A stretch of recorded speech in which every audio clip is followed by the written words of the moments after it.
I'm a 35-year-old woman, and I've always been fine with how my life is. I don't have kids, never wanted them, and I'm financially independent. My job keeps me busy, and I enjoy traveling and having the freedom to live my life on my terms. But if you were at my family's annual reunion last weekend, you'd think I was some kind of villain for not popping out a baby or dedicating my life to chasing after one. Family reunions are supposed to be fun, right? A time to catch up with relatives, eat way too much food, and maybe laugh over embarrassing childhood stories. Well, mine is more like an endurance test. The moment I stepped into the house, I could feel the tension. The subtle glances exchanged between aunts, the too wide smiles, and the loaded questions.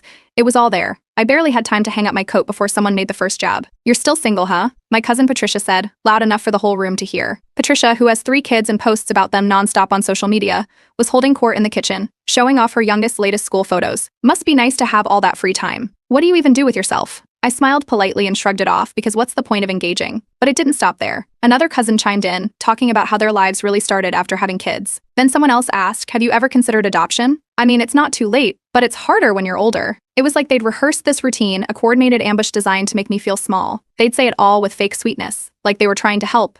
But the judgment was as clear as the lemonade on the table. Even my mom got in on it, casually mentioning that I was wasting my best years, and how every woman should experience the joy of motherhood. My dad nodded along, throwing in a comment about how they would have loved more grandkids. I tried to deflect, mentioning my career milestones and hobbies, but it didn't matter. My accomplishments never held any weight here. The only currency they valued was diapers, report cards, and family Christmas photos. At some point, the topic shifted to my younger sister, Laura. Growing up, she was the golden child. Beautiful, charming, and always the center of attention. If there was a spotlight, Laura was in it.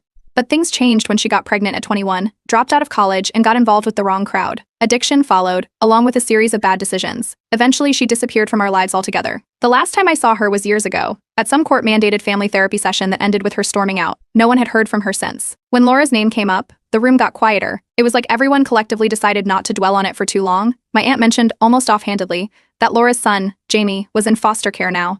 She said it like she was talking about the weather, detached, casual, and with zero emotion. I froze for a moment trying to process what I'd just heard. Jamie. I'd never met him, but I knew he was about 10 years old now. The last I'd heard, he was living with Laura and one of her boyfriends. Apparently that didn't last. What do you mean he's in foster care? I asked. My aunt shrugged. Well, you know how Laura is. Her choices caught up with her. Poor kid. But what can you do? I looked around the room, waiting for someone to say something. Anything. But they all just went back to their conversations. It was like Jamie didn't even exist. I pressed my parents about it, but they waved me off. You wouldn't understand, my mom said. It's not that simple. The rest of the evening was a blur. I couldn't stop thinking about Jamie, a 10-year-old boy abandoned by his mother and dismissed by the very people who should have been there for him. And here they were, lecturing me about responsibility and family values. When I got home that night, I couldn't let it go. I started digging, trying to find out what I could about Jamie. It didn't take long to find some information. He'd been in the system for a while, bouncing between homes. The more I read, the angrier I got.